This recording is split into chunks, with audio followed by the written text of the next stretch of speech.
ये कहानी काफी आगे की है। ये एडवांस और मॉडर्न है और इंसानों की सहूलियत के लिए आसपास एआई है जो इंसानों की मदद करेगी हर काम करने में। एआई यानी आर्टिफिशियल इंटेलिजेंस जो एडवांस टेक्नोलॉजी होती है, जैसे कंप्यूटर सिस्टम से बनाया जाता है। जैसे रिपोर्ट्स आपके सारे काम करते हैं, ये भी इसीलिए कर सकते हैं क्योंकि ये रिपोर्ट्स की तरह काम करने वाली मशीन होती है। अब इस एडवांस दुनिया में अब हम इस कहानी की मेन कैरेक्टर रिचल्स नाम की एक लड़की को देखते हैं। उस घर की भी हर चीज एआई थी, पूरे घर को भी, यहाँ तक कि रिचल्स को भी चेक करके बताती है कि तुम्हारे घर की हर एक चीज बिल्कुल सेट है और तुम्हारी सेहत भी एकदम फिट है। जिसके बाद रिचल्स ऑफिस के लिए तैयार हो जाती है। ये जब ऑफिस गई तो हमें पता चला वो भी एक एआई मशीन बनाने वाली कंपनी में काम करती है और वो काफी अच्छी पोस्ट पर है। घर में हम उसके हस्बैंड को देखते हैं जो एक ऐसा साइंटिस्ट है जो पेड़ पौधों के बारे में ये सर्च करता है और उन्हें गाता है, पर क्योंकि हर चीज एडवांस होने की वजह से उसका ये काम भी एआई ही करती है। रिचल्स के हस्बैंड ने एआई की मदद से अपने घर में बहुत सारे पौधे लगाए हुए थे और एक तरह का उसने ग्रीन हाउस बनाया हुआ था। क्योंकि एआई की वजह से वो फ्री होता तो वो अब इस कॉलेज में पढ़ाने लगता है।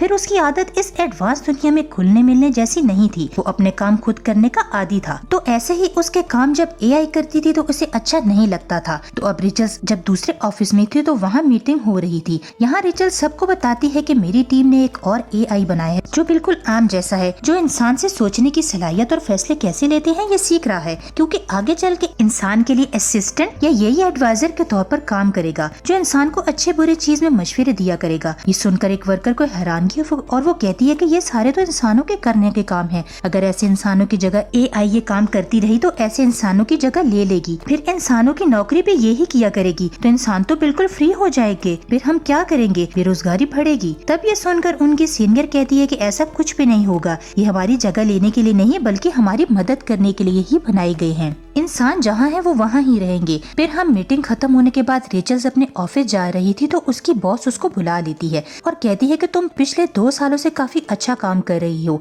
और अब हम तुम्हारी प्रमोशन करने का सोच रहे हैं, यानी तुम्हारी पोस्ट पर और तरक्की देने का। लेकिन वो देने से पहले हम तुम्हारी फैमिली के बारे में जानना चाहते हैं कि तुम्हारा अपना फैसला अपनी फैमिली को बढ़ाने का तो नहीं है, यानी बच्चा पैदा करने का। ये सुनकर रेचल्स को काफी हैरत हुई कि मेरी प्रमोशन का भला बच्चा पैदा होने से क्या ताल्लुक। फिर ये कहकर मना कर देती है कि नहीं, अभी हमने इस बारे में सोचा नहीं। जिस पर उसकी बॉस कहती है कि मैंने इसलिए पूछा क्योंकि तुम्हारी वजह से काफी फायदा हो रहा है, तुम काफी अच्छा काम कर रही हो, तो मैं नहीं चाहती कि तुम बच्चा पैदा करने का सोचो तो तुम्हें छुट्टियां लेनी पड़ जाए। काम पर तुम्हारा रेगुलर होना जरूरी है। फिर अगर तुम बच्चा पैदा करना चाहती हो तो हमारे पास इसका दूसरा हल है, जो कहकर उसे आर्टिफिशियल वॉर्म सेंटर के नंबर देती है जहाँ पर मसनूई तरीके से बच्चे पैदा किए जाते हैं, यानी जैसे माँ के पेट में 9 माह तक बनता रहता है उसी तरह आर्टिफिशियल वॉर्म में बनता है और ये बिल्कुल माँ और बच्चा पैदा होने जैसा ही प्रोसेस है। अब जब रिचल उस सेंटर में गई तो वो सब कुछ देखकर और जानकर काफी खुश हो जाती है। अब उसका भी दिल माँ बनने का कर रहा था,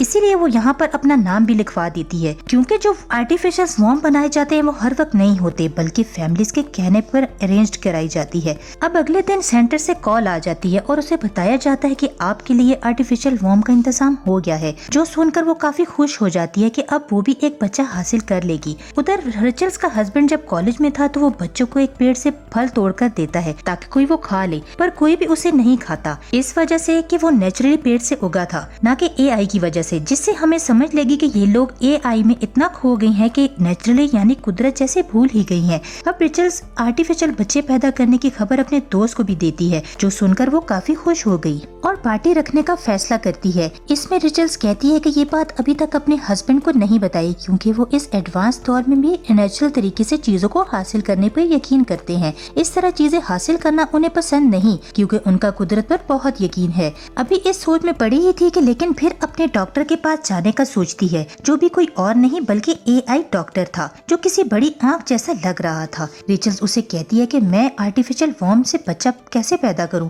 क्योंकि मेरे हस्बैंड चाहते हैं कि ये सब कुछ मैं कुदरती तरीके से करूं, यानी मैं खुद बच्चा माँ बनूं और खुद पैदा करूं। जिस पर एआई डॉक्टर कहता है कि तुम अपने हस्बैंड को समझाओ कि क्योंकि इस दुनिया में नेचुरल जैसा कुछ नहीं है, तुम लोग इस बात पर खुशी मनाओ कि तुम लोग माँ बाप बनने वाले हो। जिसके बाद रिचल्स अब अपने हस्बैंड को भी बताने का सोचती है। शाम को वो जब घर आई तो उससे बात करने को उसके पास गई, लेकिन देखती है कि उसका हस्बैंड काफी परेशान है। वो रिचल्स को अपनी परेशानी बताती है कि आज बच्चों ने पेड़ का फ्रूट नहीं खाया, कैसा दौर आ गया कि लोग नेचर से दूर हो गए हैं। और ये सुनकर रिचल्स अपना अपना मन बदल लेती है और कुछ भी नहीं बताती। और अगले दिन वो वॉर्म सेंटर गई। वहाँ और भी कई सारी औरतें आई हुई थी। तभी वहाँ वॉर्म सेंटर की हेड लिंडा आई और बता रही थी कि हमने वॉर्म सेंटर इसलिए खोला है कि बच्चे बहुत कम पैदा हो रहे थे, पर यह तरीका निकाल कर हम औरतों की मदद करना चाहते हैं ताकि बच्चा पैदा होने में कोई मसला ना हो। जो ये कहने के बाद एक पॉड कैप्सूल सबको दिखाती है जो काफी बड़े अंडे जैसा लग रहा था, जिसके अंदर बच्चा रहेगा और 9 महीने तक इसके अंदर रहेगा और ग्रो करेगा।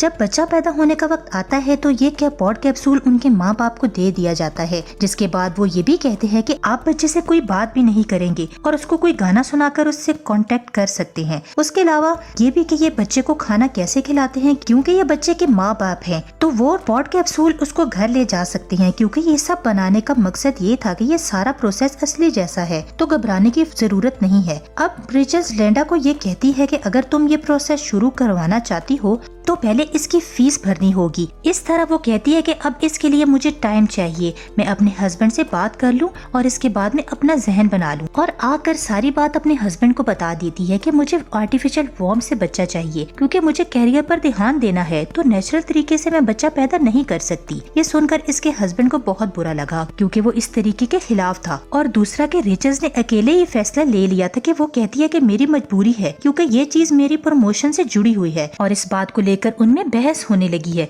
लेकिन फिर रेचल अपने गुस्से का कंट्रोल करके उससे माफी मांगती है और ये भी कहती है कि हमें पहले ही दोस्त से मिल लेना चाहिए, क्योंकि उसने भी आर्टिफिशियल तरीके से ही बच्चा पैदा किया है, तो अगर उसके लिए भी ये सब ठीक रहा होगा तो हम भी ये कर लेंगे। जिसके लिए इसका हस्बैंड मान गया और अगले ही दिन वो रेचल की दोस्त के घर आ जाते हैं, जहाँ उसका हस्बैंड उसको हंसी मजाक में समझाने लगता है कि तुम आर्टिफिशियल वॉर्म से बच्चे को कैसे उठाकर अपने साथ लेकर भी जा सकते हो। जो रेचल के हस्बैंड को काफी अजीब लगा कि वो घर आकर रेचल से कहता है कि मैं ये फैसला इतनी जल्दबाजी और प्रेशर में नहीं ले सकता, आखिर बच्चे का मामला है। इसमें रेचल कहती है कि तुम ऐसा करो, तुम मेरे डॉक्टर AI से बात कर लो, वो तुम्हें ठीक ही बताएगा। अब उसके कहने पर रेचल का हस्बैंड AI के डॉक्टर से बात करता है कि फिर वहाँ भी उसकी डॉक्टर से बहस होगी, इसलिए बात बीच में छोड़कर वो वहाँ से बाहर निकल आता है। रात के खाने के वक्त भी इस एडवांस जिंदगी से इंसानों की जिंदगी पर असरात पर बात करते हैं कि AI की वजह से इंसान कोई काम नहीं करेगा, ऐसे तो वो इंसान आदमी बन जाएंगे। पर रात को ही रेचल के हस्बैंड को एहसास हो गया,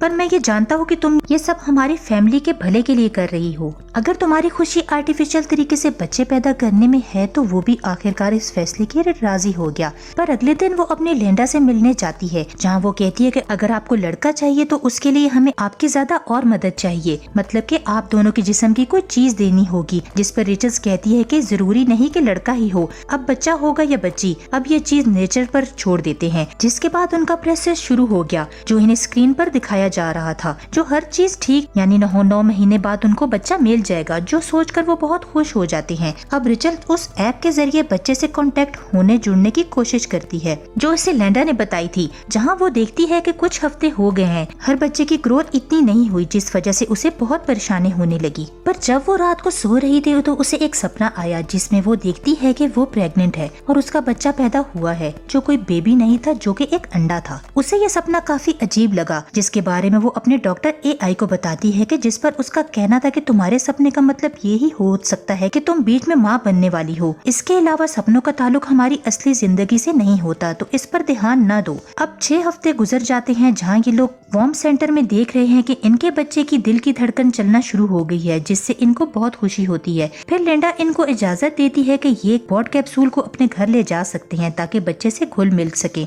घर लाकर रेचल का हस्बैंड पहली बार स्क्रीन में अपने बच्चे को देखता है। जैसे आज यहाँ एहसास होता है कि हमारा बच्चा आने वाला है और बाप बनने की बहुत खुशी होने लगती है। वो बच्चे से अब कांटेक्ट होने लगा, जैसे जैसे उसे कहानियाँ सुनाता है, अपने ग्रीन हाउस में लेके जाता है। पर उसकी निस्बत रेचल इन सब से कांटेक्ट नहीं कर पा रही थी, क्योंकि उसे लग रहा था कि इस तरह बच्चा पैदा करके ये एहसास खो दूंगी कि प्रेग्नेंट होने में क्या होता है। वो जब पुल में नहाने गई तो वहाँ एक प्रेग्नेंट औरत को देखती है जो अपना हाथ पेट पर रखती है और उसे एहसास करवाती है कि प्रेग्नेंट होकर औरत को कैसे महसूस होता है, जो देख कर रेचल को उसके लिए काफी अच्छा लगा। पर अब उसे अपने फैसले पर पछतावा हो रहा था। फिर ये दोनों वॉर्म सेंटर गए और अपने बच्चे के बारे में और ट्रेनिंग लेने के लिए लिए, जहाँ वो देखते हैं कि आज वहाँ कुछ बड़े बच्चों को लाया गया है जो वो पढ़ाई कर रहे हैं, पर वो खुद से कुछ भी नहीं लिख रहे, बल्कि वो AI रोबोट को कह रहे हैं कि ये लिखो, जिस पर रोबोट लिख रहे थे, जिस पर अक्सर माँ बाप को काफी हैरानी हुई। और तभी वहाँ खड़ा एक लड़का पूछता है कि मेरा भतीजा आर्टिफिशियल वॉर्म से पैदा हुआ था, पर एक अजीब चीज, उसे आज तक एक भी सपना नहीं आया। उस पर लिंडा कहती है कि हाँ, वो ये हमारी तरफ से ही हुआ है, हमने खुद ही काफी इमिटेशन लगाई है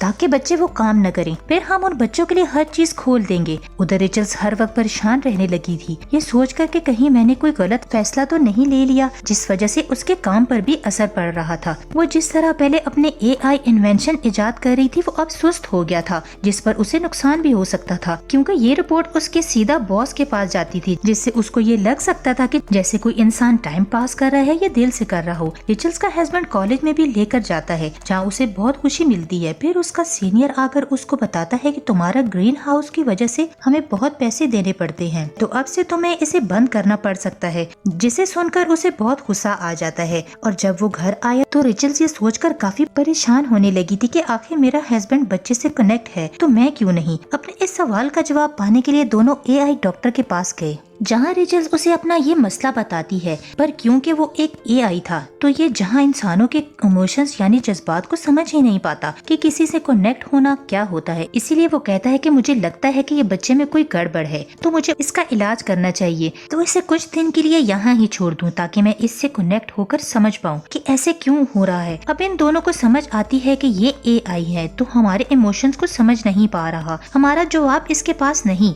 जो सोच कर ये यहाँ से चले जाते हैं। रिचल्स का हस्बैंड कहता है कि इसमें इतना परेशान होने वाली कोई बात नहीं है, तुम भी बच्चे के साथ वक्त गुजारो, फिर कनेक्ट हो जाओगी। ये सोचकर रिचल्स पॉट को अपने साथ बांध लेती है और ऐसे ही अगले दिन ऑफिस चलेगी। फिर उसे ध्यान नहीं रहता कि पॉट मेरे आगे बंधा हुआ है, वो गलती से जाकर आगे टकरा गई, जिस पर सभी सीनियर उसे घूरने लगते हैं कि जैसे कितनी बड़ी गलती कर दी। अब थोड़ी देर के बाद रिचल्स की सीनियर उसे कहती है तुम्हें पॉट कैप्सूल को घर ही छोड़कर आना चाहिए था, जो कहकर वो उसे ऐसा कबर्ड दिखाती है जहाँ पर बहुत सारे पॉट्स पड़े होते हैं, जिन पर उन माओ के बच्चे थे जो सभी वहाँ पर वर्कर थी। रिचल सीनियर का पॉट भी वहाँ पर रख देती है, ये कहकर के ऑफिस में सब काम करने आए हैं, इसलिए माओ को इधर अपने बच्चों से दूर रखना पड़ेगा, क्योंकि हमें ऐसी माएँ नहीं चाहिए जिनका ध्यान काम में न हो, अपने बच्चों पर हो, क्योंकि ये ऑफिस भी पूरा AI ही था और इंसान के जज्बात की जहाँ कोई कदर कीमत नहीं थी। अब कुछ दिन के बाद इन्हें अपना पॉट चेकअप के लिए लाना पड़ता है। एक दिन रिचल्स को फिर से सपना आया कि जिसमें वो उसने अपने बच्चे को उठाया हुआ था और वो समंदर के किनारे घूम रही थी। उसने बच्चे को अपने सीने से लगा लिया। इस एहसास को महसूस करके उसे बहुत अच्छा लगा, जिसके साथ ही उसकी आँख खुल गई और अब वो उसे समझ आ गई कि मैं भी बच्चे से कनेक्ट हो रही हूँ। पर उसे ये अंदाजा भी हुआ कि मुझे इसमें नेचर्स की भी मदद लेनी पड़ेगी, इसलिए वो अपने घर में बने ग्रीन हाउस में जाती है और अपने हस्बैंड के लिए लगाए हुए पेड़ पौधों की खुशबू लेने लगती है। फिर एक गमला उठाकर घर के अंदर भी ले आई। उसके हस्बैंड ने जब उसे ये करते हुए देखा तो उसे भी काफी अच्छा लगा। अब जब रिचल्स ऑफिस जा रही थी तो उसके बॉस एक बार फिर पकड़ लेती है और पूछने लगी कि भाई क्या बात है, तुम्हारी तरफ इतना काम सुस्त क्यों है? AI इन्वेंट करने में तुम काफी पीछे हो, तुम्हारा बच्चा तो ठीक है, उसकी परेशानी तो नहीं। ये सुनकर रिचल्स को काफी अजीब लगा। वो समझ जाती है कि मैं चाहिए जो मर्जी भी कर लूं, यहाँ मेरी बॉस कभी खुश नहीं होगी, क्योंकि इन्हें इंसानों के रूप में ऐसी रिपोर्ट चाहिए जो अपने इमोशंस को साइड पे रखकर हर वक्त काम करते रहें। देखते ही देखते इनका बच्चा 8 महीने का हो जाता है। ये काफी खुश थे और इसके साथ और वक्त गुजारने के लिए ये पॉट्स को घर ले जाने के लिए कहते हैं। लिंडा इनको ये कहकर मना कर देती है कि सॉरी, ऐसा मुमकिन नहीं, क्योंकि इस स्टेज के बाद बच्चे के दिमाग और जिस्म की ट्रेनिंग करते हैं। असल में हम यहाँ एक रिसर्च भी करते हैं कि बच्चों के दिमाग से एक डेटा भी लिया जाए जो हमारी रिसर्च में काम आएगा। जो सुनकर रिचल्स काफी चौंक जाती है कि मगर हमने ऐसी किसी ट्रेनिंग की हामी नहीं भरी थी, हमारी इजाजत के बगैर आप ऐसा कैसे कर सकती हैं? इसमें लिंडा हंसते हुए कहती है कि ये आपके कॉन्ट्रैक्ट के समझौते में था, आपने उस पर साइन किए थे जिसमें साफ लिखा था कि यहाँ पर हम रिसर्च भी करते हैं और अब आपको ये बच्चा ले जाने नहीं दिया जाएगा। हम बच्चे की डिलीवरी कुछ दिन पहले ही कर देते हैं, यानी बच्चा पैदा करके उसे पॉड से निकाल लिया जाएगा, क्योंकि हमारे पास एक लंबी लिस्ट है जिन और औरतों ने बच्चे पैदा करवाने हैं जिनके लिए हमें और पॉड चाहिए, जिनके लिए ना चाहते हुए भी इन्हें ये बात माननी पड़ी। और वक्त के साथ साथ रिचर्ड्स को समझ आने लगता है कि ये सब ट्रैप चाल की तरह है, हमें फंसाने के लिए प्रमोशन के नाम पर आर्टिफिशियल से बच्चे पैदा करवाने के लिए किया गया। इस तरह वो लोग अपनी रिसर्च भी करेंगे और हमारी कंपनी का गवर्नमेंट और बाकी बड़े इदारों से पैसे भी मिलेंगे। अब घर आकर दोनों उदास थे, लेकिन उसका हस्बैंड रुकने वाला नहीं था। वो वापस सेंटर आकर अपने बच्चे का पॉड उठाकर चोरी छुपे उठा लेता है और सबकी नजरों से बचते हुए उसे घर ले आता है और अब अपने बच्चे को वापस पाकर काफी खुश हो जाते हैं। पर उस रात रिचर्ड्स को दोबारा सपना आया जिसमें उसका बच्चा पैदा हो गया है और वो अब मॉल में शॉपिंग कर रही है। अब नींद से उठने के बाद वो अपने हस्बैंड को कहती है कि मैं भी तुम्हारे साथ इत्तेफाक करती हूँ, मैं भी अपने बच्चे को इस दुनिया में बड़ा करना नहीं चाहती बल्कि नेचुरल तरीके से नेचर में बड़ा करना चाहती हूँ, जैसा तुम भी चाहते हो। इसीलिए वो फैसला करते हैं कि यहाँ शहर से दूर जो गाँव में हमारा घर है हम वहाँ चले जाते हैं जहाँ सब कुछ नेचुरल है। अभी तक पर उसका हस्बैंड आखिरी बार लिंडा से बात करने जाता है, कहने लगा कि आप हमसे और ज्यादा पैसे ले ले लेकिन बच्चा 9 महीने के बाद ही पैदा होना चाहिए, जिस पर वो लिंडा मना कर देती है। इसीलिए अब वो गांव वाले घर में जाने को ही सही समझते हैं और अगले ही दिन वो सफर के लिए निकल जाते हैं। इनका सफर काफी लंबा था और उन्होंने खूब एंजॉय किया। गांव वाले घर में पहुंच जाते हैं। कुछ दिन इन लोगों ने यहाँ गुजारे और अब 9 महीने हो जाते हैं। एक दिन पॉड में देखते हैं कि बच्चा ऊपर नीचे हो रहा है, जिससे ये काफी खुश हो गए कि अब कभी भी बच्चा पैदा हो सकता है। और अचानक पॉड का सिस्टम बंद हो जाता है। रिचर्ड्स काफी घबरा गई। इसका हस्बैंड तसल्ली देता है कि परेशान मत हो, ये कई दिन एनर्जी के बगैर रह सकता है, बेबी खुद ही कभी भी पैदा हो सकता है। और अगली रात को ये सो रहे थे तो अचानक पॉड में से आवाजें आने लगी, यानी कि डिलीवरी का वक्त आ गया था जहां बच्चा पैदा होकर पॉड से बाहर आ जाएगा। पर इसके लिए उनको कॉर्ड डालना था जो इनको याद ही नहीं था। ये परेशान हो गई, पर इसका हस्बैंड दिमाग लगाता है पर बड़े ध्यान से पॉड वाला हिस्सा तोड़कर आखिरकार बच्चे को बाहर निकाल ही लेता है, जिसे देखकर बहुत खुश हो जाते हैं क्योंकि उनका बच्चा सही सलामत पैदा हो गया था। ये सीन काफी इमोशनल था, उनकी आंखों में आंसू थे। आज आखिरकार वो माँ बाप बन ही गए थे और उनका लड़का हुआ था और अब वैसे ही अपनी जिंदगी गुजारने लगते हैं जैसे एडवांस दुनिया से पहले थी, बगैर किसी मशीन के। कुछ दिन बाद रिचल इस पॉड को बंद करके सेंटर में भिजवा देती है और ये फैमिली पूरी हो गई थी। तो अब ये हंसी खुशी जिंदगी गुजारने लगते हैं नेचर की खूबसूरती में और इसके एडवांस टेक्नोलॉजी के माहौल से दूर। और इसके साथ ही ये कहानी खत्म हो जाती है।